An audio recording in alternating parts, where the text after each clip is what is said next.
Hey guys, welcome back to our channel. The last two videos that we have posted have included a complete deck of cards. This one is going to be different because it is a color change and it doesn't require a complete deck of cards. It is known as a snap change and it's very famous among magicians.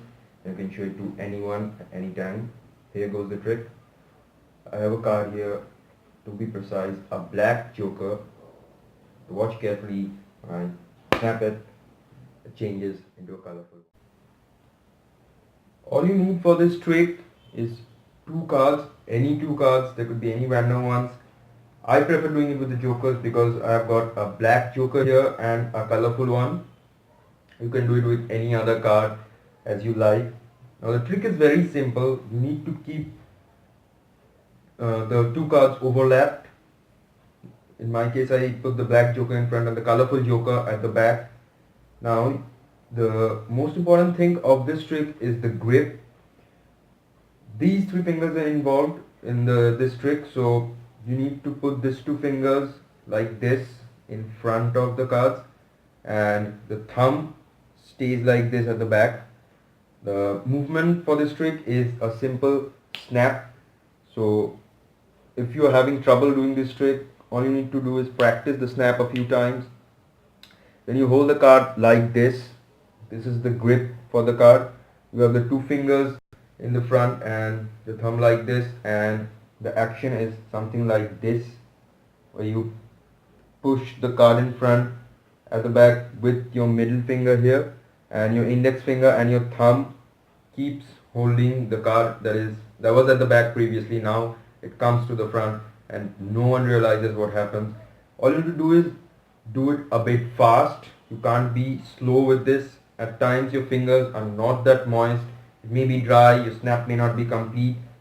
I would suggest that you properly rub your fingers against your shirt or pant or whatever and make your fingers properly moist for this, because if you don't, you may be facing this issue where you get stuck in this. So the entire trick is exposed. The card in the front goes in the bottom, but it is audience can see it, and the one that is at the back sticks like this, so the entire card is exposed. The trick fails. You need to properly rub your fingers and practice snapping it a few times before you go on to the trick.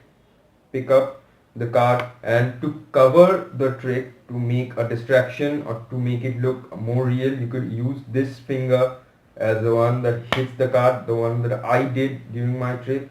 You could just take it, snap it, and you could hit it with it accordingly. With the snap, if you are too good with it, you don't need that kind of a distraction, but if you are starting with the trick, you should use the snap.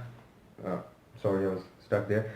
You could just use the snap and no one will realize, because they will have a bigger distraction in this finger and the card would change shapes.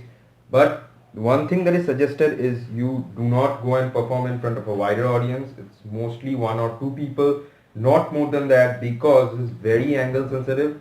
If someone is standing at this part, if he's facing at this part and there are audiences all around and you are showing it to a wider audience who are surrounding you, and you snap it and the card behind the back of this card is shown to the audiences, this trick would be exposed. That is something you won't want to do.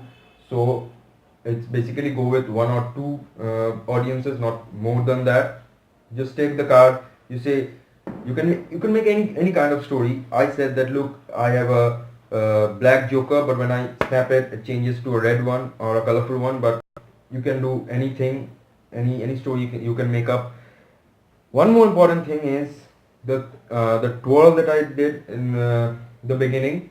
This is something that is entirely based upon your liking. If you wish to do that twirl, you can. If you don't, you may not. If you're starting, I wouldn't suggest you go with that, because at times when you try to twirl, it may slip from your fingers and it may fall down, exposing the two cards. So if you're starting, you shouldn't. You should practice a lot at home before trying to twirl the cards. But if you are quite adept with this trick, then you might want to add that fancy thing to your card trick, that is the twirl.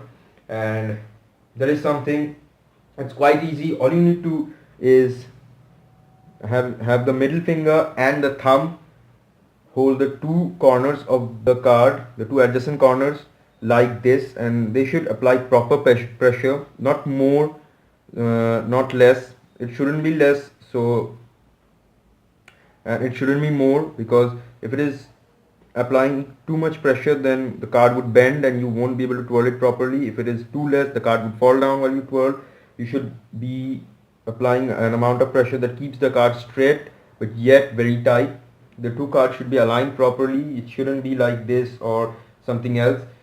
The two cards should be aligned properly, and you will use your index finger to twirl the cards. So you take the index finger, you put it here between the two corners, and this is the movement. You push the card down with your index finger. Okay, here it is. Here's the index finger, and you push the card down. You bend the card over your index finger. This is going to be the grip. When you bend the card, you bend the card over your index finger like this, and then you take your index finger back here, or if you are keeping your index finger back, you just bend it back from this angle. This was the position. You bend it back and you remove the index finger. This is the middle finger, and this is the entire part of the thumb that is holding the card, and from this grip you change it to the snap grip, and you take it, and this is the problem that I was talking about. When your fingers are not moist, it doesn't go with the exact flow of the trick. This is something you should work on. As I was doing it so many times, my fingers may have been a bit dry. You should go with it properly. Now this is the trick. So if you do it in the flow, it won't look that bad. You take this. See, I have one card here. This is the exact purpose of the twirl, to show that you have one card, and with this great control, the audience will be convinced that there is only one card. Then you take the card and you snap it, and it changes color to a colorful one. That's all about this trick. Thank you guys. If you like our videos, do like, subscribe and comment on our videos. Thank you.